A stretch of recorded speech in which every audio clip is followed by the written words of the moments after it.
Thank you for visiting West Coast Auto Enthusiast. Today we're featuring a Toyota Landcruiser 1999, better known as an FJ100. It's got 140,000 miles on it. It's a locally owned car. It's clean title, clean Carfax. It's in very good shape. One of the interesting things about this car, it's got a factory rear locker on it, which is uncommon. It's got also a center locking differential, which was standard. So you've got a bug guard on it. The paint's in very, very good shape. Tires are new. Doesn't need anything. It's a 7-passenger. I don't even know that they made these in 5-passenger. I've never seen one. Or I've seen them without the seats, but I think they all came 7-passenger. So this is, if you're not familiar with this Landcruiser, this was a new generation that started in 1998, and they went away from the off-road ability and went with independent suspension as opposed to solid axle, and they were a little, and also rack and pinion steering, and so they were a little less capable off-road, probably more around town friendly. Our customer base likes the solid axle. These probably are a little more user-friendly in town, and still plenty capable off-road, especially with a rear locker on it and a center locking differential. So it's got, as you can see, it's got a trailer hitch on it. It's very, very clean.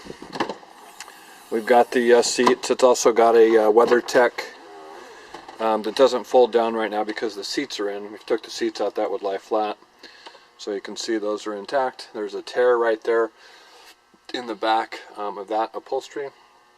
Other than that, super clean. All the VIN tags are original, with the exception of the back passenger door. So this door right here looks like it may have been painted or repaired, and we don't know to what extent, but there isn't a VIN sticker on it, and so it doesn't show up as having an accident. It may have just been dinged and repaired and repainted.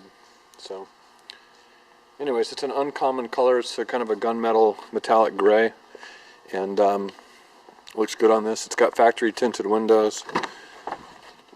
So it's currently, as I mentioned, titled and registered in Oregon.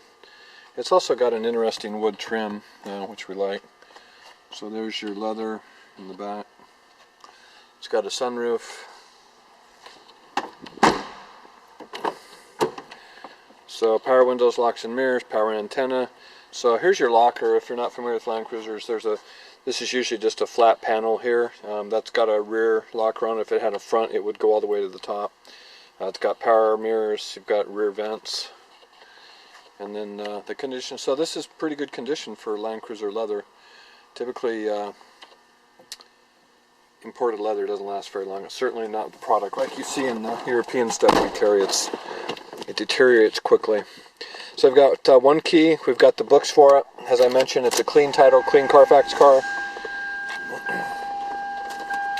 Your wood trim's in good shape. So heated seats, driver and passenger side. So this is a power and a second. So in bad weather, it'll start you in second gear, so you don't have the torque of the back end. So it's better for starting off in snow or crappy conditions. And power just gives you a little more torque and a longer rev in first gear.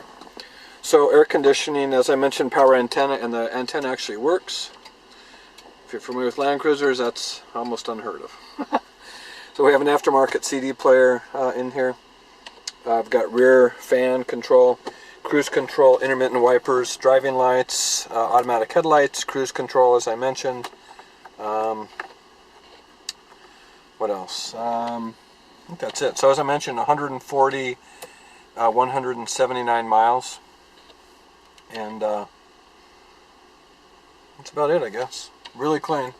So you've got a sunroof. I'll just close that so that you know that it works. Sunroofs aren't typically problematic with Landcruisers, so we don't. We see more problems with them on European cars for whatever reason.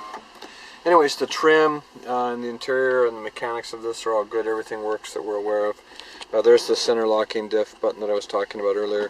So the difference between an all-wheel drive and a four-wheel drive is a transfer case. So you have a high and a low range four-wheel drive. So low range is nice because when you're driving down hills in bad condition, you've got compression to slow your car down as opposed to having a brake. So anyways, these are great cars. We love cruisers. I drive one personally. Of course, mine's an 85 that's been modified, but we're just fans. We always will be. They've been great cars for us and great for our customers. If you have questions or would like additional information on this car, please feel free to contact us, and we can be reached at 503-227-2354. Thank you for visiting West Coast Auto Enthusiast.